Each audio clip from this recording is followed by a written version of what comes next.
like to call this meeting of the Board of Education to order. Would you all, or let's do a roll call first. Mrs. Detzel? Here. Mr. Engel? Here. Mr. Detzel? Here. Mr. Heather? Here. Mr. Harlow? Here. Now would you all join me in the Pledge of Allegiance?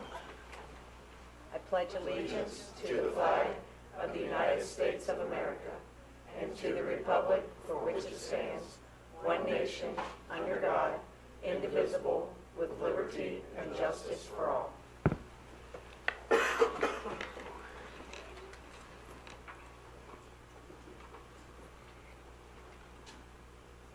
Everyone is, right. Everyone has received a copy of the minutes from November 21st. Can I have a motion to approve those minutes? So moved. Second. Moved in second. Are any questions or additions? Okay, Chris, could you call the roll? Motion passes 5-0. At this time, Pauletta. Yes. Good evening. It is a rare occurrence to lose a staff member, especially a staff member so young, such as Joe Bertram. But when that does happen, it is customary for us to honor and celebrate the life of that person at a board meeting. So this evening, we have invited Aaron Davis from Coleraine High School and Susan Smith from Northwest High School, both schools at which Joe worked, to celebrate Joe's life with us. So without further ado, if you would come forward.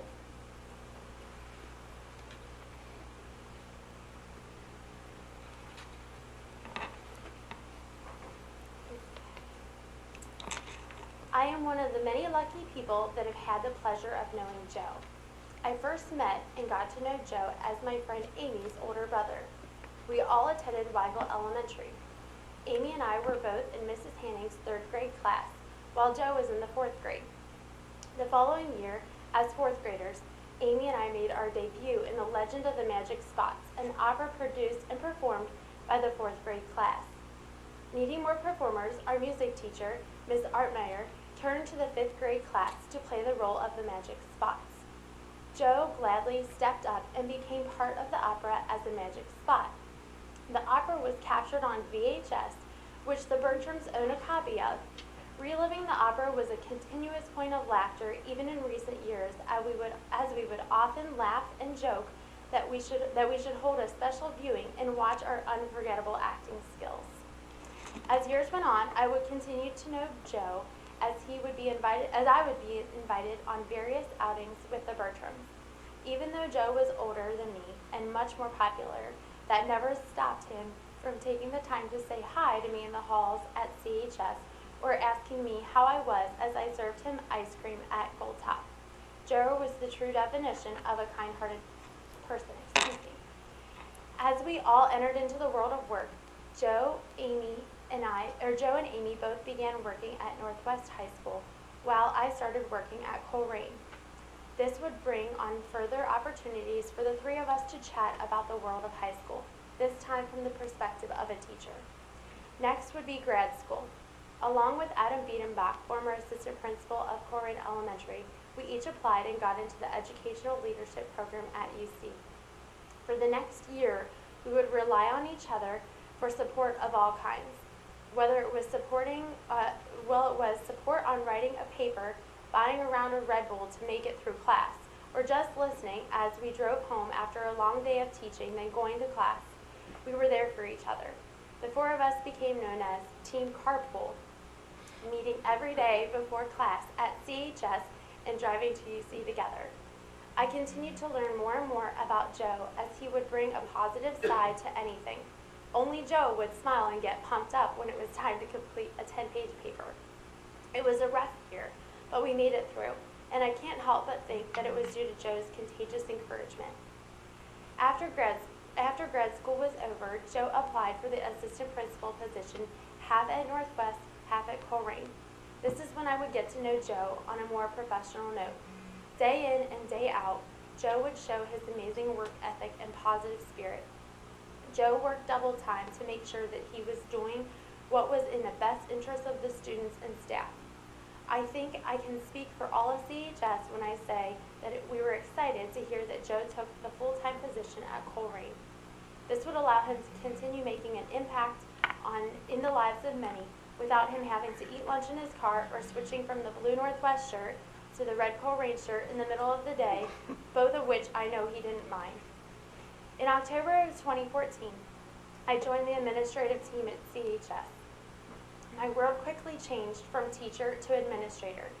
Joe was there each and every day, providing me with guidance and support, walking me through discipline, parent meetings, and on the best ways to support teachers. Joe was there every morning on time, eating his yogurt and granola before walking the halls each morning at 7:15 like clockwork. Even without me asking or him sitting down for a talk, Joe taught me how to be an outstanding administrator. Joe was the true example of a hard worker. Even right before he was admitted into the hospital in March, Joe used his strength to make it into the Career Center to complete observations because that is what needed to be done, and he was going to be sure it got done. Throughout his illness, I would join Amy on occasional visits to see Joe. Although at times he didn't look like himself, it never failed that his positive spirit shined through. During each visit, he would ask for updates on students and staff, never letting school leave his thoughts. He was so excited to finally get to come back to work in June. He joined us at the end of the year meeting on his first day back. He sat there diligently taking notes about items he had missed and while he was out and who he needed to contact to get more information. He jumped right in, never letting his pain or discomfort slow him down. That was Joe, hardworking, 110% of the time. He gave his all and nothing less. There is not a day that goes by that I don't sit at work and think about how Joe impacted Coleraine High School for the better. There is no doubt in my mind that his spirit has changed lives and will continue to do so for years to come. Sorry.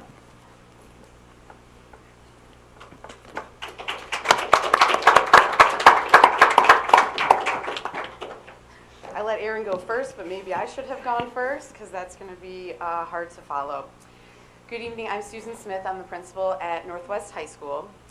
I've known Joe since he took a position teaching science at Northwest High School after graduating from UC. He also coached football and track for the Knights.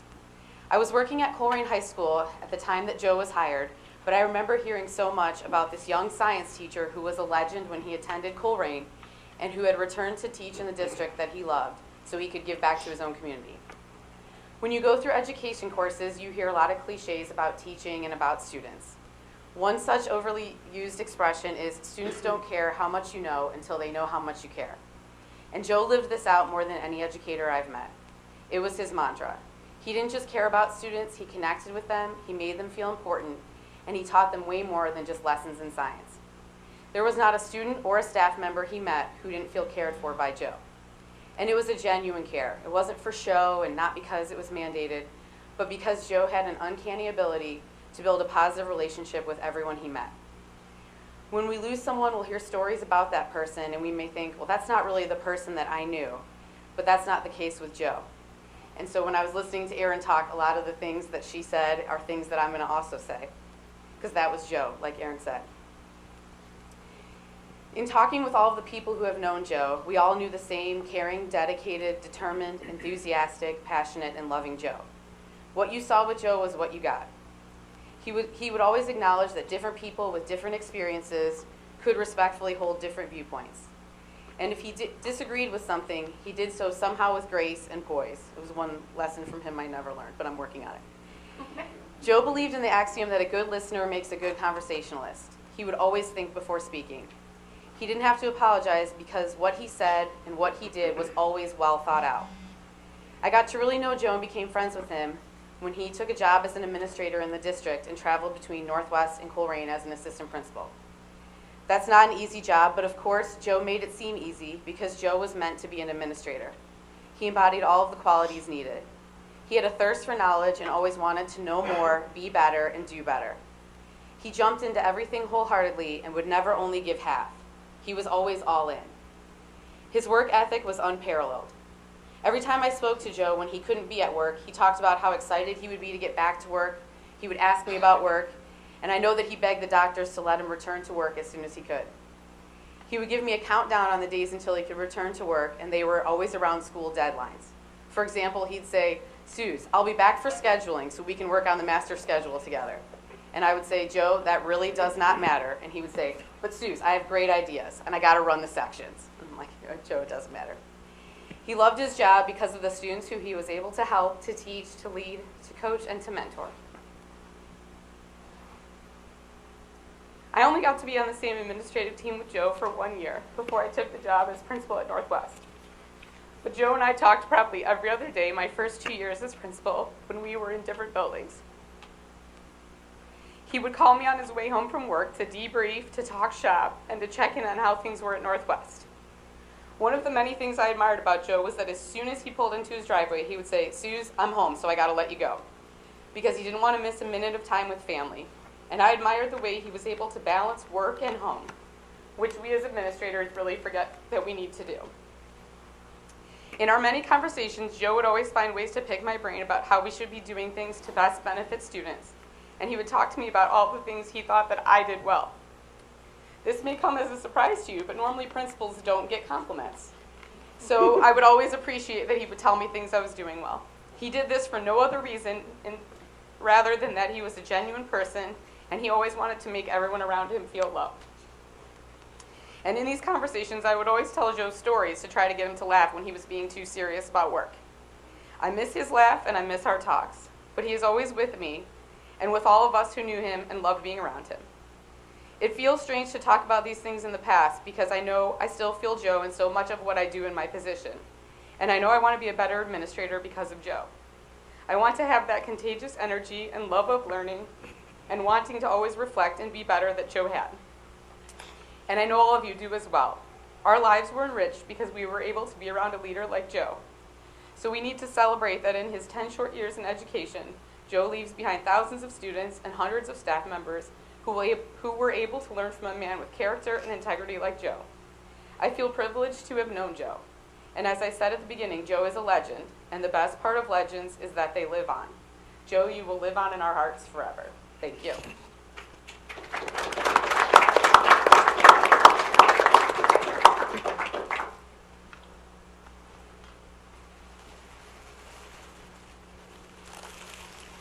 As you heard, for those of us who knew Joe, Joe really was a very special part of our lives, and we loved him deeply. And for those of you who did not have the privilege of meeting him, you can see what an impact he's made on all of our lives. So at this point, we would like Amy to come forward, and Vicki.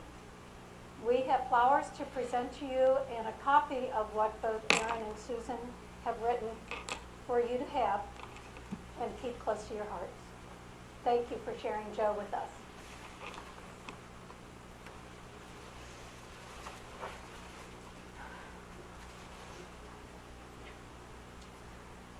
And again, if we could have a round of applause for Joe.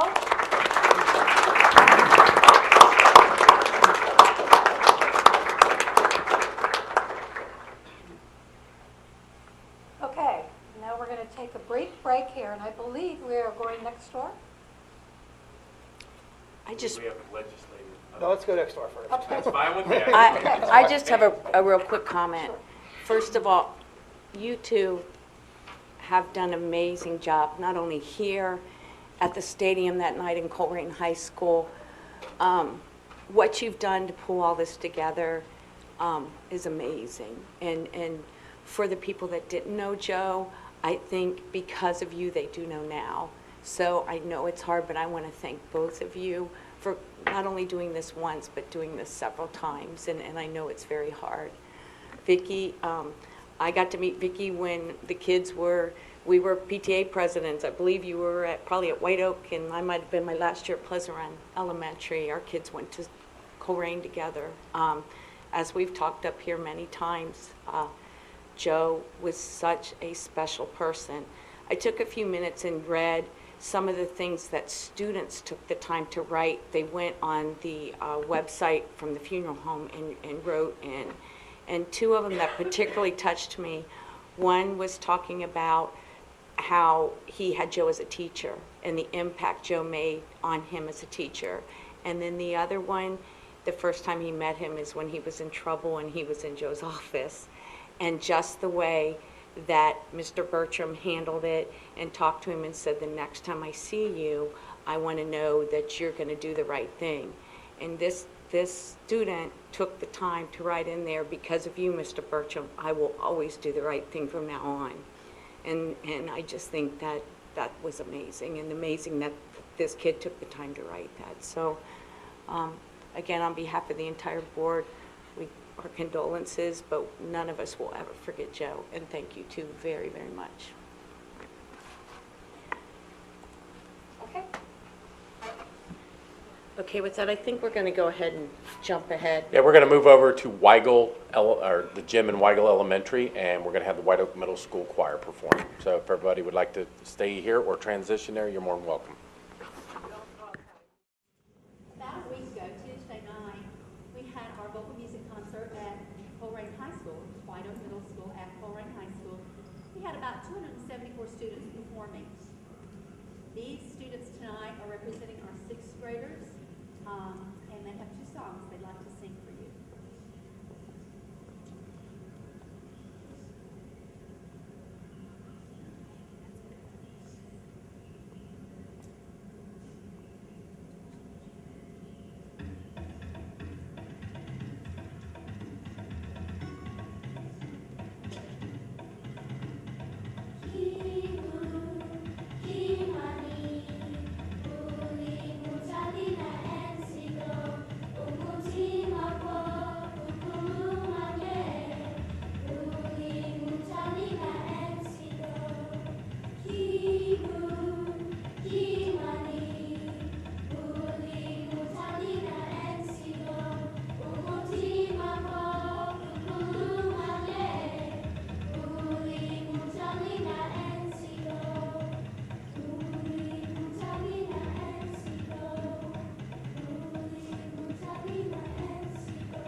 Okay, we're going to move on and let Michael follow that with our legislative update. Oh. Now I know how Daryl feels when he usually has to follow something at these meetings. So as it turns out, this is going to be a long legislative update. I hope I don't put people to sleep, but they were pretty busy last week in lame duck. So the legislature has concluded its work for the 131st General Assembly. They started on Thursday and they wrapped up at about 3:30 Friday morning. The 132nd General Assembly takes office in January. And once that starts, there'll be a flurry of activities for about 6 months, culminating in passing the biennial operating budget. Last week's activity resulted in passage of many bills of interest to the education community. These will also be effective 90 days after the governor's signature and will have little impact on the current school year. Senate Bill 3 includes some mandate relief for local districts, not as much as we would like. But the biggest one may be a cap on the amount of time taking that state tests and diagnostic assessments. There'll be a time cap on those. Probably not all of them, but precisely which tests were affected in the final passage is unclear as of this moment. That there's a lot of, one of the things that happens in lame duck is legislation is amended right up until passage, right there on the floor sometimes. So precisely what made it and what didn't is something that the drafters are still sorting out. The bill offers more testing relief to career technical students as they become eligible to take industry examinations or licensing examinations. House Bill 410, which I've brought up a number of times, that's the truancy reform bill, that passed and establishes more supports and fewer suspensions for students whose sole issue is being absent excessively. That's something that we've actually been ahead of the curve on. House Bill 438 sets up Public School Appreciation Week the week before Thanksgiving. We obviously won't see anything on that until almost a year from now. Senate Bill 235, which affects property tax valuation, it did pass with some amendments. The bill would change when taxing entities can start collecting taxes on the valuation of improvements made to the property. The amendments were slightly favorable to taxing agencies, such as school districts, because it requires property owners to apply for the exemption, and it cancels the exemption if title is transferred, and there's a few other things too. It's still something that could potentially have an impact, especially in commercial and industrial development. And House Bill 89 makes changes to the Medicaid in Schools program. This is good. It was originally started out as kind of a mundane bill, but then some concerns had come up with some rulings from Washington about covering Medicaid services for Medicaid eligible students and how they could be reimbursed by Medicaid as opposed to the responsibility of the district. So it allows school districts to seek reimbursement under Medicaid in certain conditions for some services which were previously not reimbursable before, but are still the district's responsibilities are audiology, speech and language, OT, PT sometimes. So this is, I can't say it's going to have a massive impact, but it will certainly allow us to recoup some of our costs through Medicaid. So that's positive. And that concludes my legislative update. I got a question for you, Michael. The governor was on TV last week saying that Ohio was like $90 million short each month, and that he was saying a recession is imminent. Well, there was some discussion. I brought that up at the last meeting that the budget projections were not quite hitting the revenue targets, and that's been another month passed since then, and that's certainly something that's been coming up. And even some people might blame some of the tax policy decisions, like an income tax rollback and some of the other things that have happened. But what's also starting to, one of the reasons why I'm starting to take this seriously is because cities, which have not had massive changes in tax policies, but cities such as Columbus and Cincinnati have also been starting to talk about some revenue shortfalls. So it could be, I wouldn't necessarily say it's another recession, but Ohio is usually one of the first states to feel the effects of an economic slowdown, and usually one of the last ones to recover. So hopefully it's not too bad. It's just a sort of momentary blip. Yeah, But it's going to have an effect because it's going to set the baselines lower for next year and the year after. Yeah, they said personal income tax receipts were down 10.4% or $71 million. Sales month, right? Sales tax are down projections. They projected way too high, so it's $32 million less than what they projected. So yeah, we're going to take a hit eventually. Anything else? I do want to take a minute to thank Randy Parks and the White Oak Middle School Choir. The sixth grade chorus, they did a really nice job over there. So we're going to move on to Butler Tech update. Yeah, just have a couple updates. We did come through and did the deal with Americana. Butler Tech has purchased the 40 acres where Americana used to be in Fantasy Farm. So I know there's a building that's about 4 or 5 years old on that property that has to be revamped and that for teaching and classes and stuff. So I don't, at this moment, we don't know what we're going to do, you know, with it, where we're going to use. So just wanted to let everybody know that. And then the term for our board representative is up here at the end of the year for Butler Tech. And if you guys don't mind, I'll continue on. If you don't mind, it's a 3-year commitment that you have to, that the state had passed the law where you have, it's a 3-year, can't do it for a year and then have send somebody else. It's got to be a 3-year commitment, so. It's actually listed as the last thing on our agenda. Oh, it is? Oh, okay, Yep. okay. And other than that, that's about it. So we could look for some expansion of programs. Yeah, it could be.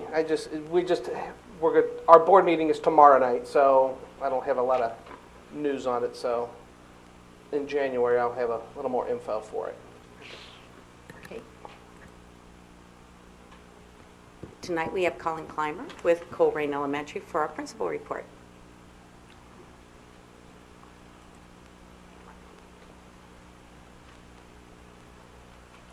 Good evening. I'd like to thank the board for the opportunity to speak about our flooding program that we have going on at Colerain. Also would like to recognize Ms. Karen Helms. She's our assistant principal at Colerain L. She's going to be presenting a little bit of information. And then also would like to officially welcome and thank for coming this evening Joe Dozenbeck, who is our PTA president, and how what she does at our school at Colerain to help with some of these initiatives. So, okay, this is our flooding plan for this school year. Go ahead and hit the next slide there. After reviewing building data for spring 2016 MPG and MAP and the spring 2016 OCBA state assessments, we established the following goals for our school year. 70% of CE students in grades K through 5 will meet or exceed their MAP projected growth targets for final overall reading scores falling at or above their end of the year grade level norms. And then 60% of our students in grades K through 5 will meet or exceed their MAP projected growth targets with final overall MAP scores falling at or above their end of the year grade level norms. After reviewing the building data for the spring and the MAP and the spring OCBA state assessments, we established the following plans for this school year. All students grades K through 5 who scored the lowest 20th percentile on the spring or fall MAP reading assessment were screened for a Tier 3 reading intervention to be provided by Title I personnel.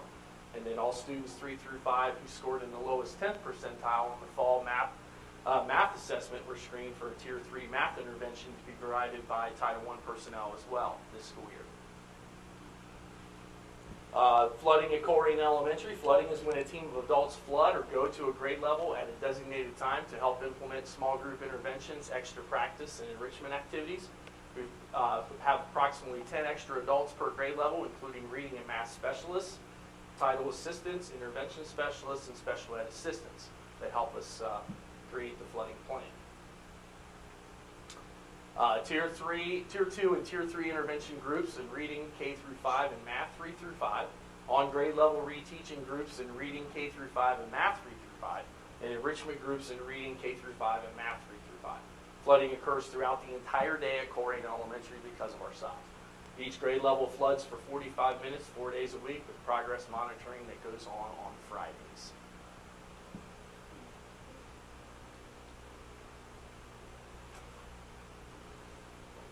Okay, and we start this process by doing our benchmark assessments, which is the NWA, MPG, MAP, reading and math assessments, which are given in the fall, winter, and spring.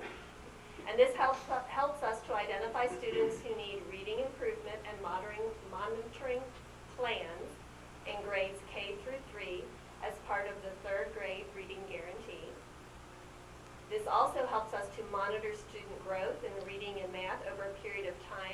to identify student needs and to ensure academic growth. And one of the great things about the fact that we've had this in place for several years now is we can really monitor our student growth over several years and make sure that students are progressing and intervene where they need to be, and also see where we have students that need enrichment and make sure that they are also growing over a period of time. So progress monitoring our interventions. Once we do have students in Tier 2 and Tier 3 interventions, we have a new way to progress monitor them starting this year, which is using Ames Web assessments. We gave them this year to all of our students in grades K through 2 this fall, and we're also going to include our 3rd grade students as of this winter. So that'll help us progress monitor our students in reading. Students involved in Tier 2 and Tier 3 reading interventions are progress monitored weekly using this Ames Web program, just to make sure that their interventions are working and that they're showing growth. The Ames Web probes in kindergarten measure letter, word, sound fluency, and our Ames Web probes in grades 1 through 5 measure oral reading fluency. And Ames Web also has a computer-based comprehension component for grades 2 through 5. So again, all ways for us to measure, kind of take the kids' temperature, make sure that they're growing, make sure that they're where they need to be, and meeting those benchmarks. We also have students that are working in reteaching grade level programs and enrichment groups that are carried out by our regular classroom teachers during this flooding time. So our grade level teachers plan during their teacher-based team meetings. They create pre and post assessments for prioritized grade level standards in reading and math. And they prioritize these standards based on the student data from the students that they have in their classrooms in that particular grade at that particular moment in time. And they decide what is the most important goal for their students to work on.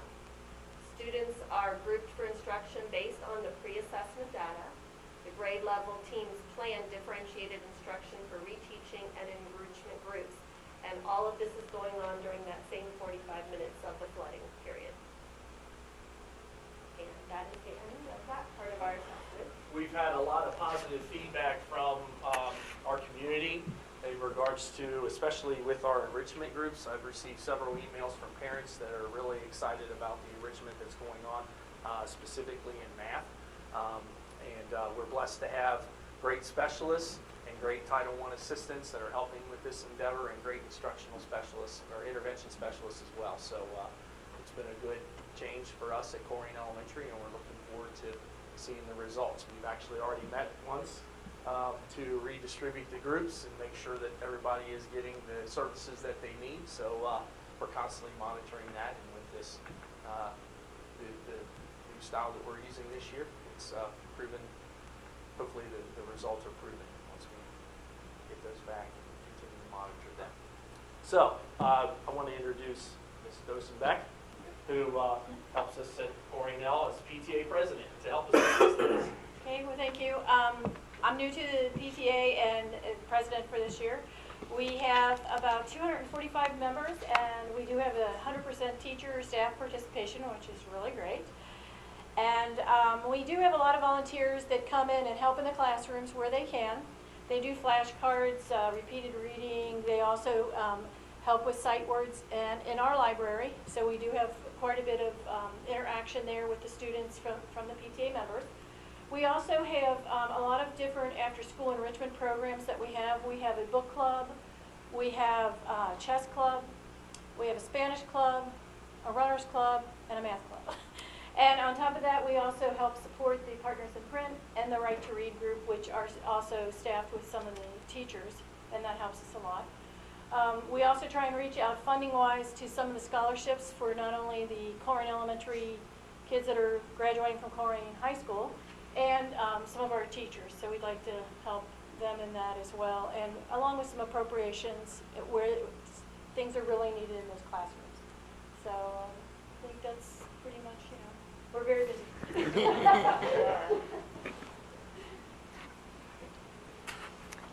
Anybody have any questions? Was that, you said there's 10 specialists. Is that per grade level or for the whole school? It's 10 total people. Okay. We like to call them all specialists, but technically we have 3 curriculum specialists. We have 2 reading specialists and a math specialist. And those folks oversee our Title I assistants that we have. So basically, it's 10 additional staff members when you roll in the intervention specialists as well as the educational assistants that we have. So we're able to send all that support into the grade level. So it's great. Kind of taking all of our resources and putting them in one grade level at one time just to make sure all this can happen. I would like to thank you for coming and sharing what the PTA does. I don't think there's an administrator or teacher in the district that wouldn't agree that none of this could go on without the support that the PTAs support all our schools, so thank you very much. They're a huge support for our building. Absolutely. Okay, thank you. Thank you. Thanks. Okay, at this time we'll go into reports for employee organizations. Do we have anything for certificated and licensed? Classified? Report for any school organizations? I have not received any requests for community communications. So at this point, we'll move into the financial reports of the treasurer. Todd? All right, for our first consent item, it's fiscal. It's financial reports of the treasurer, November 2016, in accordance with Section 3313.29 of the revised code of the state of Ohio. Record needs to be made that the treasurer submitted a financial statement of receipts, expenditures, balances, and investments in the regular funds of the Board of Education for the period of the fiscal year 2017. The treasurer and superintendent recommend the Board of Education approve the financial reports as listed. So moved. Second. It's been moved and seconded to accept the financial reports of the treasurer. Are there any questions? Okay, Chris?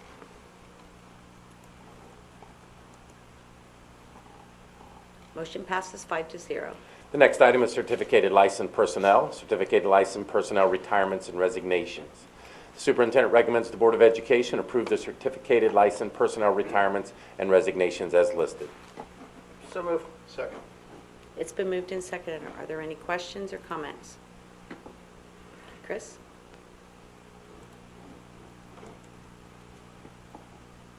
Motion passes 5-0.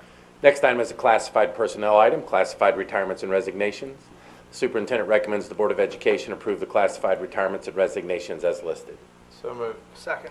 Moved and seconded on the classified retirements and resignations. Any comments? Questions? Chris?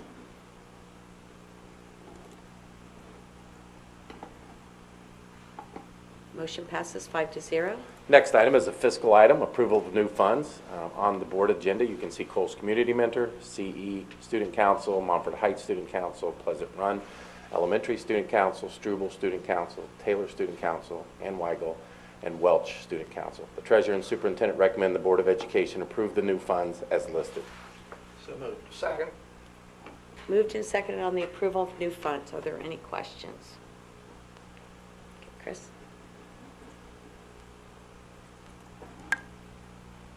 Motion passes 5-0.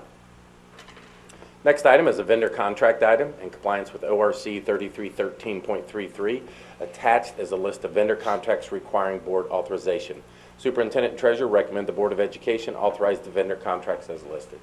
So moved. Second. Moved and seconded on the vendor contracts. Any questions? Chris?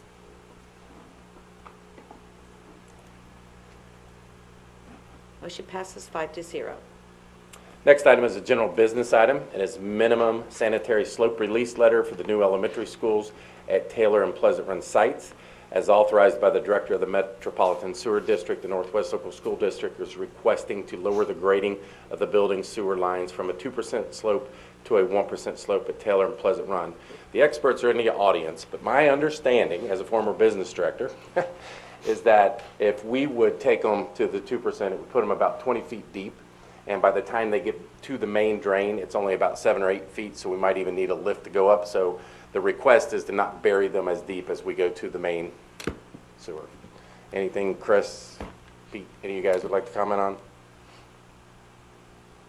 Well, just also the additional cost, going deeper, or if we keep that 2% slope, then they would have to run a lot further to get to the main, which would be quite expensive, probably $50,000 additional cost. And this is another recommendation coming from Megan Skanska and SHP to save money and put it back into the building, so that's why the request is there. So the superintendent recommends the Board of Education approve the design development phase submission and authorize, the superintendent recommends the Board of Education approve the attached letters requesting the grading change and releasing the Metropolitan Sewer District from any future damages that may result to property and buildings serviced by the private sewers resulting from their construction below the minimum allowable slope. So moved. Second. It's been moved and seconded. Are there any questions? What do we have existing there now? Is it the 1% slope? Or is it the 2% slope, or what's there now? Or is this, If we are we going in a different go direction? 2%, we would go up to it, is my understanding. Currently, my name is Steve Corey with Kleiner Fair for the Civil Engineers, working with the architects and construction manager. Currently, the slopes vary at Pleasant Run, the Taylor site, and frankly, the sewer at the Taylor site. We just found it in the field like last week, and we didn't know what it was. There were no records on it. So the slope varies. So it's, I mean, we don't really know the minimum slope at this point, frankly. We've done 1% on other projects, including Princeton schools and Forest Hills. Princeton, Forest Hills recently in the last few I years. mean, MSD is basically, this is a standard of what their operation is. They prefer you to get a quarter inch per foot instead of an eighth inch per foot. We feel like, they keep the cost down, it's worked in the past well on other projects without any issues. It's like anything that's good, it's like anything else, you gotta maintain it, you gotta camera it every couple of years to make sure you don't have trucks and car parks down there. Like we're finding, but that's really just a MSD standard of what they want versus what we do in the field on other projects. Still very comfortable. What's the size of that line? The proposed is a 6-inch diameter for each. Any other questions? Okay, Chris?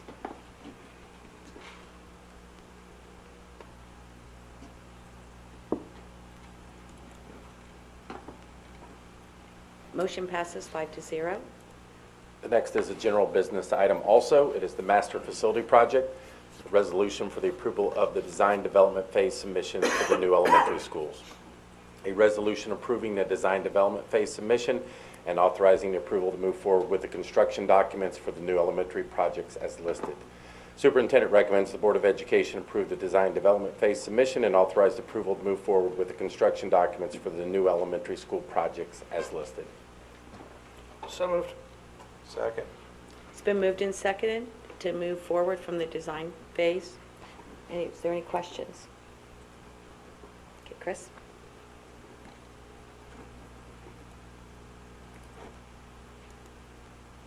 Motion passes 5-0. Next item is a general business item.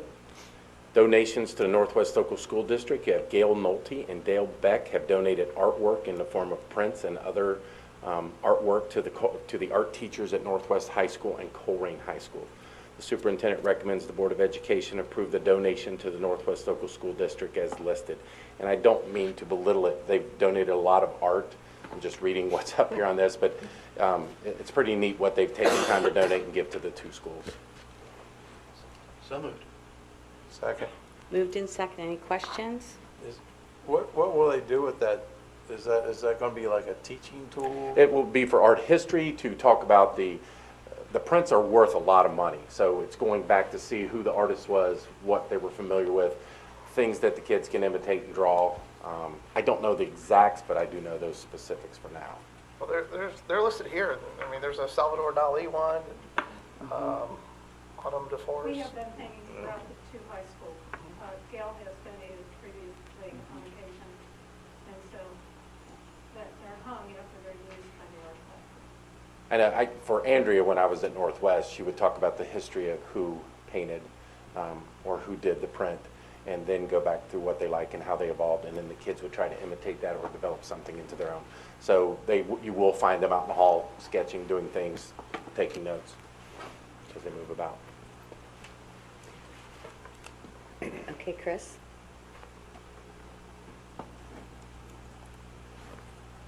Motion passes 5-0. Would like to thank Gail and Dale. Probably some of these students would never get the opportunity to see them, so we certainly appreciate your donation. Next item is our certificated licensed personnel item. Certificated licensed personnel items, the superintendent recommends the Board of Education approve the certificated licensed personnel items as listed. So moved. Second. It's been moved and seconded for the certificated licensed personnel items. Any questions? Okay, Chris?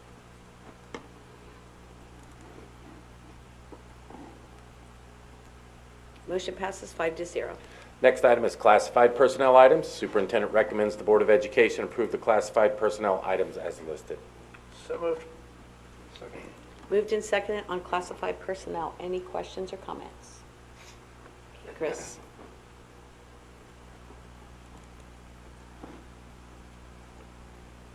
Motion passes 5-0. Next item is student services, extended athletic field trip request, Colerain High School field trip request for the swim/dive team to attend an event in Canton, Ohio on December 16th through December 17th, 2016. No school time will be missed. Funding is from the boosters. Superintendent recommends the Board of Education approve the field trip items as listed. So moved. Second. Moved in second. Questions or comments? Okay, Chris?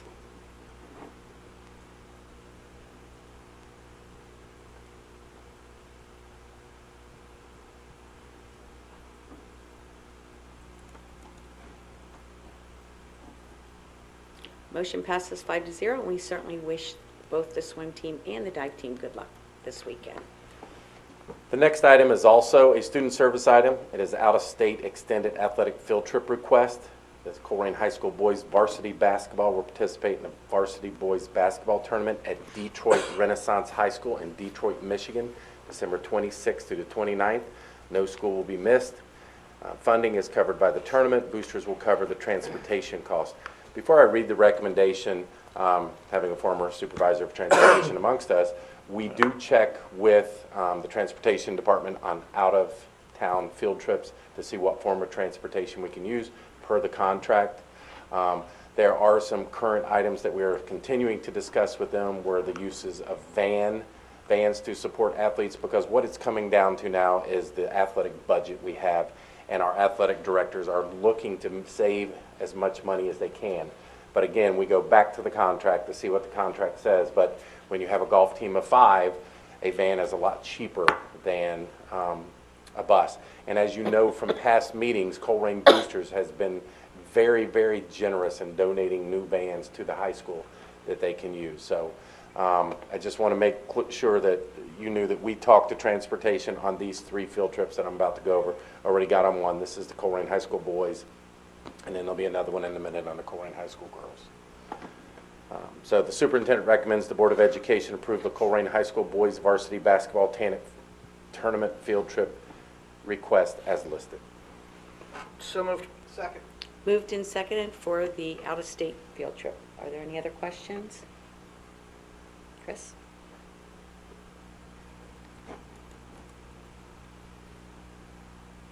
Motion passes 5-0.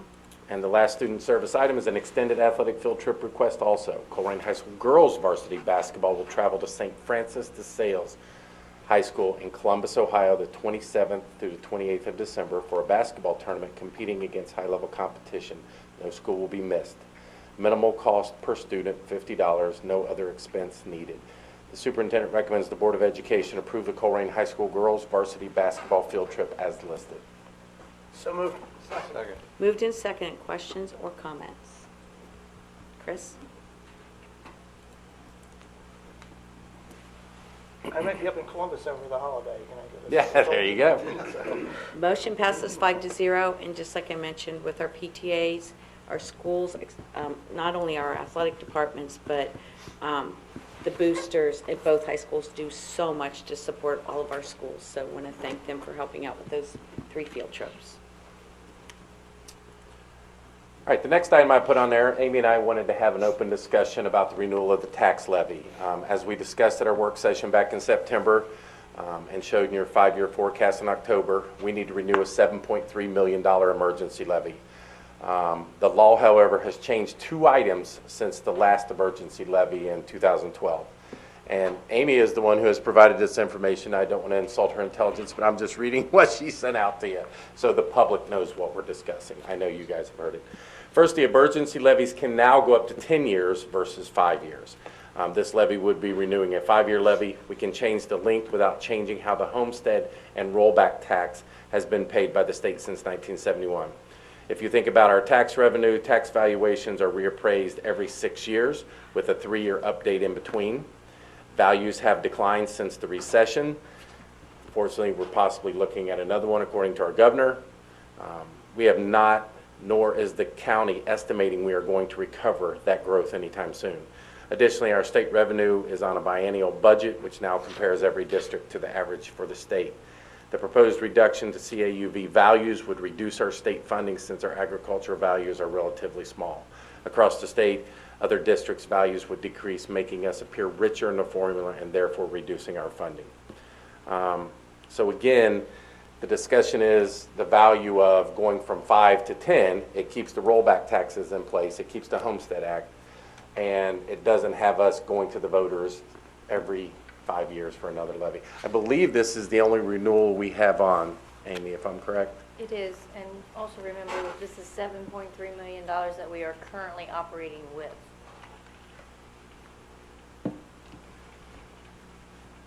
So, ideals, thoughts on changing it from 5 to 10? Well, I'll start, Todd and fellow board members. You know, we talk about recession, and what if it really got bad and in 5 years somebody decided to oppose it, you know, things are bad. I'd say 10 years is like money in the bank, and my initial, you know, just when I heard that, I just thought, you know, there should really be heavy consideration, serious consideration to go with the 10-year, even though budgets change and it's in the long run maybe less money, it's a guarantee, and that would be my initial thought anyway, that the 10 years sounds awful good. I agree with you 100%, Chris. I think it's money in the bank, and it's, you know, I think it's going to be to our benefit. I also like the idea of locking in the homestead rollback, because they already took it away for new levies, and it'll be a lot harder, you know, if we redo in 5 years, we might be in a different spot. We might have to change our millage or do something and you know, risk losing that homestead exemption. So locking in that tax break for homeowners for 10 years would be very helpful. I think it'll take away the confusion too with the taxpayer, because although I think we do a very good job explaining our levies every time we go out, and especially how we just did a bond levy, there are still going to be people that think we're bringing a levy up and they just passed one, not remembering that a bond levy can only be used for building projects, not what goes on in day-to-day operations. So the opportunity to be able to do this and last 10 years would be great, not have to constantly going back to the taxpayers. I agree. I think the fact that not only does it protect us as a school district, but it protects the homeowners also. So. And Amy, I don't want to misspeak, but just so if a taxpayer is watching at home, since they're not here, we're not trying to sneak anything past. This is not new monies. This is renewing what we count on for $7.3 million each year. It will not raise the taxes. It is something that will be consistent, and it provides, like Mike said, if we lose this and it doesn't pass, then we lose the homestead and rollback, and that's going to cost more to get it going even further. So it is a big deal. It is a renewal. It is no new taxes. And it is something that provides $7.3 million to our district, and it's needed for our kids. And we are not in the hole from building new schools. This has nothing to do with this. When we passed that bond levy, we talked about this renewal levy. We told everybody it would be here. We're not sneaking this in. We're not mismanaging money as a board or as a central office. So I just want to be clear that everybody knows that this is something that we talked about when we passed the bond levy. It is worth $7.3 million. And we want our new schools to be up and going with the best possible staff and everything we need to keep them going. I think we all sound like we're all on the same page with the 10-year. Okay, we've got your feedback. We'll get together with Amy, and we'll put together the process starting in January to put the renewal on the levy. The resolution. The board. Thank you very much.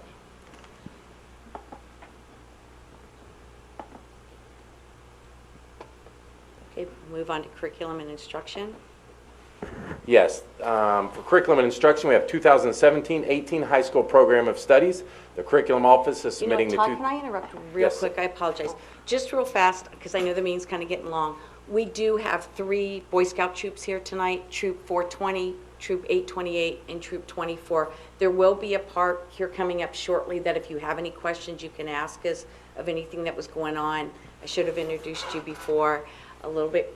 That was a little bit different with the eulogy starting out. So want to welcome all of you and to let you know, when you're sitting in the audience, it's probably boring as can be, and we're just voting, but that isn't how it goes. All of us see all this agenda, we get all this information way before the meeting. So we're not up here just yay, yay, or no, no, or whatever. So, and most of us, if we have questions prior to the meeting, we'll talk to the individuals about it to get clarification. So just to kind of let you know how it goes, and not to put you on the spot, but I just want to clarify that before you had to go. Okay, thank you. Sorry, Todd. No problem. Okay. So for curriculum instruction, we have the 2017-18 high school program of studies. The curriculum office is submitting the 2017-18 high school program of studies, outlining courses to be offered during that academic year. The attached memo details changes that will take effect during the 2017-18 school year. Daryl, would you like to make any comments? Just a few things to highlight about what we're doing. In here, it actually it changes the grading scale from what we currently have, the 90 to 100, 83 to 89, to a straight 90, 80, 70, 60. We talked to parents, we talked to teachers about this. It gets us in line with other districts that are similar to us, a levels playing field for kids who are coming in from outside of the district here to our kids. There are a couple of courses that are changing. We are adding a NACT prep course within the school day, so that will be a new one. We're changing some of our algebra offerings so that students who are coming into the high school will be able to take Algebra 1 over a 2-year period to be better prepared for the end of course exam, because that does count towards graduation. We want to make sure that all of our kids have the best opportunity to have everything they need to graduate. Other than that, there are some minor changes in there about different courses and things that we've done to increase opportunities. One thing that is different for freshmen, every freshman used to take a physical science course. One of the things that we're doing to try to increase opportunities and enrichment for our kids, instead of making every freshman take physical science, some students will be able to do that, but students who are academically ready can transition right into an honors biology as a freshman. So trying to look for ways we can support our students, but also enrich them at the same time. Any questions? And again, this is an information item. We'll be bringing it back for action next time. Okay. The next item is, that was Daryl's mic. I'll put mine on now. The next item is a student service item. It is the 2017-18 uniform policy for Northwest High School and Pleasant Run Middle School. The 2 changes that you will see in here is that they still require belts. They still require pants to be worn at waist level. Students' shirts are coming untucked during the day, and so for a partial untuck in the back, they're being written up, sent to the office, losing academic time, so untucked shirts will be allowed, and any Spirit Wear shirt will be allowed. So you have a Spirit shop that sells for both Northwest High School and Pleasant Run Middle School that they have not been allowed to wear, but one of the things we wanted with uniforms when we originally went back to it is to get our name on our chest and our shirt so everybody can see in the community. So those Spirit Wear items will now be allowed. Still no hoodies of any type are allowed. So only pullover, crew necks, and nice quarter zip-ups that they have. But those are the 2 major changes. Okay. All right, the next item is my superintendent's update. I don't have much. I'm just proud of our students, and Pauletta does a great job with putting out notables. Todd, we skipped over the board meeting. I've done that twice tonight. All right, proposal for board meeting dates. I have attached a preliminary list that I've shared with you. We will start our first official board meeting of the year on January 9th. It will be an organizational meeting at 6. tax budget hearing at 6:45 and the business meeting at 7. We will then approve the rest of these dates for the remainder of the school year. You'll notice that I have 23 down. We will get to 24, but with our new buildings, we're keeping one in case we need something to put in there. So any discussion or questions you guys might have? My only thing is, now, maybe you checked with OSBA about the Capitol Conference, November 13th. Looks like the time that they usually have that. They changed it last year, so we weren't sure I thought yet. it's usually like the week after Election Day. And so Election Day was on the 8th this year, it'll be on the 7th next year. So that looks like the 13th looks like the time that they'll do it.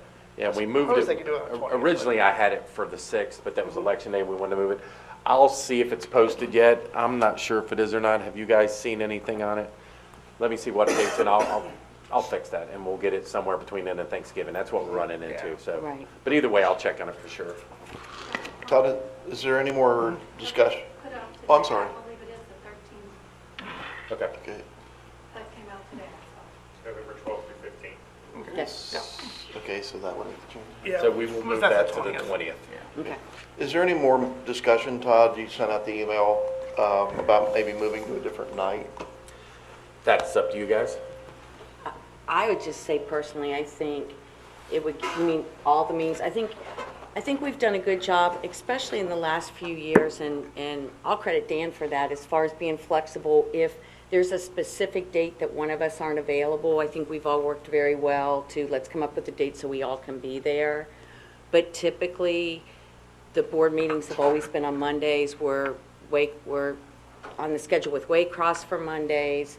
I know Jim represents Butler Tech for us, so that's Tuesdays.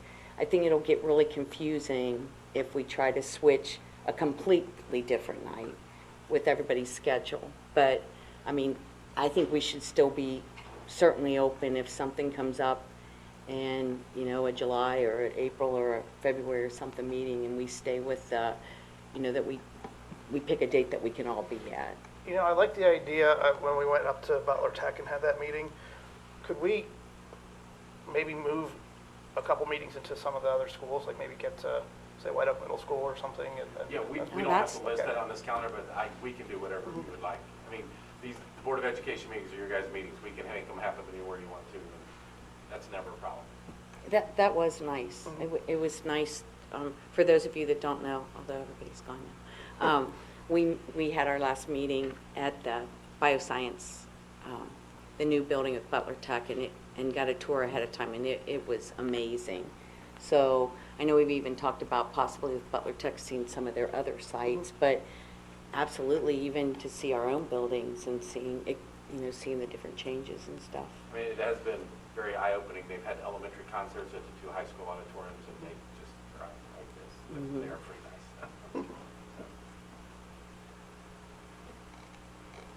Anybody else?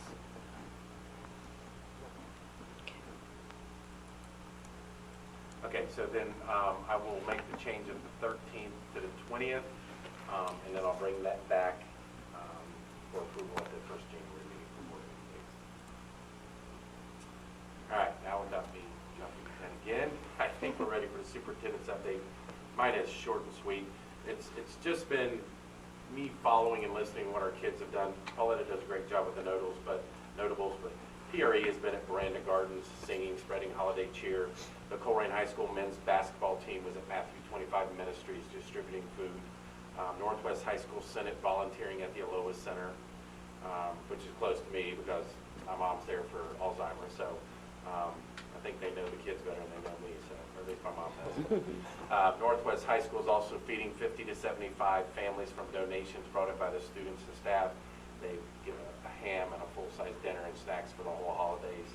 Then Colerain High School football was out collecting food for Sun Ministries and collecting all that. So I think it's awesome what our kids are doing. It's community service that none of them are required to do and are able to do on their own.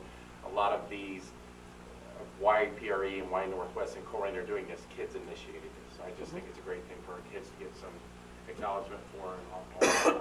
The football team knocked on our door. Good. I believe they were doing a canned food drive. Oh, yes, sir. And That's then awesome. Pauletta's had canned foods here for Yeah, for Sun Ministry Nation. Sun Ministry also. Yep. We have 209 families registered for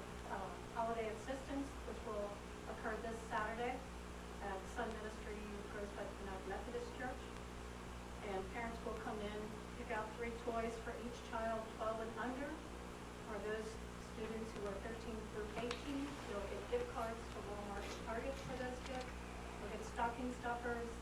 We now have a group making blankets for each family, so they'll get a blanket, toiletries, and then their food for the holiday, along with a gift card to Myers or Kroger for their holiday needs. Then we also have several area churches who have adopted a number of our families. Mercy Hospital and a couple other businesses have adopted, and a couple of our schools actually adopt families from other schools so that nobody knows who the other people are. So we have quite a number of holiday assistance happening this weekend out of the goodness of everyone's heart. It's a rough time of year in our school for some of our kids. They hear everything that's going on, what others are getting, what they're getting to do. And so what Pauletta's group and what they're doing is basically all Northwest local community, students, staffs, parents, community members, all contributing. So it's that time of year to give, and a lot more people are giving than they are receiving. So it's just a great thing for our district. And that's all I have. Did you want to mention Carlos Boyd? That's a pretty special honor. Oh, I was going to. Yeah, The BPA, I think, at the end. At the end. That's okay, bring it up. Sure. Carlos was chosen as one of 5 candidates in the state of Ohio to represent vocational schools for the Presidential Scholar. So he will compete against 5 students from every other state, and they will choose, I believe, can't remember the exact number, 20, 25 students will meet at the White House this summer as Presidential Scholars and be given commendation and a few other things. So Carlos is a Northwest High School student, was elected president of the Ohio Business Professionals of America organization 2 weeks ago. So we're very proud of him, and we just got the news today that he is a Presidential Scholar. We stole your thunder, Jim. Sorry. That's all right. No, that's a great honor. It is. It's unbelievable. Okay. Well, this is the time that our community has left to see if any of them had any questions about anything that went on this evening. Wish they could have heard all the wonderful things that was just shared, so hopefully they'll watch the end of the video. Okay. All right. The next item is another board item. It is a resolution of appointment of associate school representative to serve on the Butler Technology and Career Development School Boards of Education. I think Jim has nominated himself, so I think saving some of you. About it. No, We've had conversations. It's a huge commitment, and the reason we're moving in here, if somebody would check the records, and why'd you do it in January? Because they have a new superintendent who is really pushing to get committee work done, and they want to get Jim on a committee as quick as possible, so that's why we've moved it up here, and he's familiar with everything. So the summary is Jim running for representative of the Board of Education of Butler Technology and Career Development Schools. 3-term ends December 31st, 2016, so that is why we need to nominate one now. So unless there are anybody else who would like to run for it or take the position, all we need to note is that Jim will be it, and then we have paperwork to sign at the conclusion of the meeting, Amy. So that's all it takes. You don't need a vote or anything. Oh, yeah, that's what we do. So we need a motion and a second. Yes. It says superintendent recommends. The superintendent recommends, I didn't know if there was any more discussion. Superintendent recommends that the Board of Education approve the appointment of the Associate School Board member to serve the Butler Technology Career Development School Boards as listed. So moved. second. It's been moved and seconded. Any other questions, comments? Yeah, I just appreciate Jim you doing it. I mean, that's a huge commitment for 3 more years and all the time you put in. So, thank you. Worth it, just like what Paula said about Carlos, and just the kind of stuff that the kids are doing at Butler Tech from our district is just, it's unbelievable. Well, that was a great meeting up there to Yeah, and see you that. know, and we can go to any of the other, you guys just let me know and pick the date, and then I'll get with the superintendent, John Graft, and, you know, they have no problem us coming up there and you know, doing board meetings and stuff like that. July in the horse barn? place? July in the horse Only park. if we get to, I want to We'll be out ride. there in July. We could. Daryl's going to share something with you. We just finished the Butler Tech recruitment this week. So our 10th graders were applying for Butler Tech programs. We got the preliminary numbers on Friday from the week and how it ended. Preliminary across the board, and this is just applications, not acceptances, but about 37% of our 10th graders have applied to a Butler Tech program. Wow. That's great. So they're trying to create their pathway at a young age, which is awesome. Wow. And if you remember my update, both schools work hard at putting Chromebooks or computers in the cafeteria so they can fill out the application. So they've worked hard. That's awesome. That's outstanding. You know, was it 2 meetings ago, we had a presentation with the students who were coming out, graduating from Butler Tech from our schools and getting these apprenticeships and jobs at like, what was it, $15, $17 an hour, and they're paying for their Precision associate's machining. degree work, precision machining, FESTA, the scholarships. It's just really, really great to see. Okay, we have a motion and a second, so we'll go ahead and call for the vote.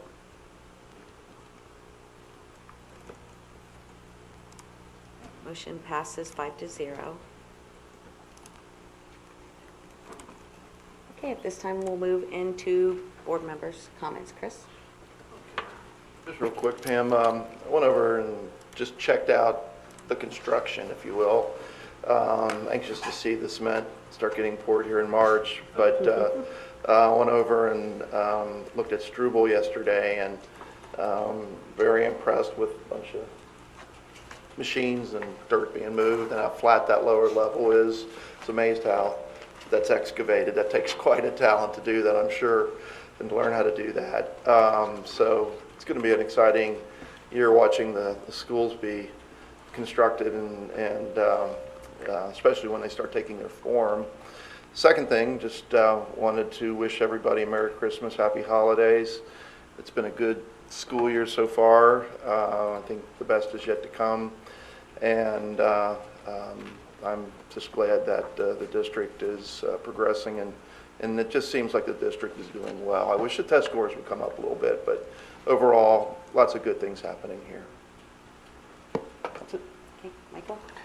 Merry Christmas, Happy Hanukkah, Happy New Year. Okay, Bob?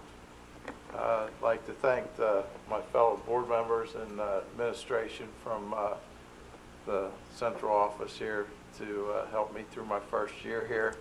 It's been exciting. It's been a learning experience, and look forward to the next 3 years. Jim? Hey, just want to wish everybody Merry Christmas and Happy Holidays, and drive safely. And I think pretty much just want to echo everybody. I was going to mention Carlos. That is so exciting. So we wish him the best of luck and look forward to hearing more and more stories like that. 37% applying, that's pretty awesome. And Merry Christmas. Look forward to the new year. And so far, just think, was it this time last year or 2 years ago we already had a snow day? So that hasn't happened yet. Sorry, I just had to say that. Ice in the morning. Oh, that is ice in the morning. That's right. Oops. With that, I'll take a motion to adjourn. Yeah, I just jinxed that one, huh? So moved. There was a motion, 2 of you so moved it. Somebody seconded. Second. Before the ice gets here. Okay. Second. Okay. Oh, it's going to get out. We're going to have a Chris? snow day tomorrow. We're going to have to do it verbally. It doesn't look like it has that on there. So, Okay. Mrs. Detzel? Oh, because I didn't advance it. There we go. No, that's for adjournment. I don't Okay. think it was set up properly. Okay. Mrs. Detzel? Aye. Mr. Detzel? Aye. Mr. Engel? Aye. Mr. Heather? Mr. Harlow? Aye. Okay. Meeting adjourned. That's it. Oh, wait a minute. That was for the motion on the. No, that was to adjourn. That was adjournment. We already did that one. Yeah, we already took care of Jim's appointment. Too much lunch today. Yeah, okay. No, I threw everybody over for saying that about snow. Sorry.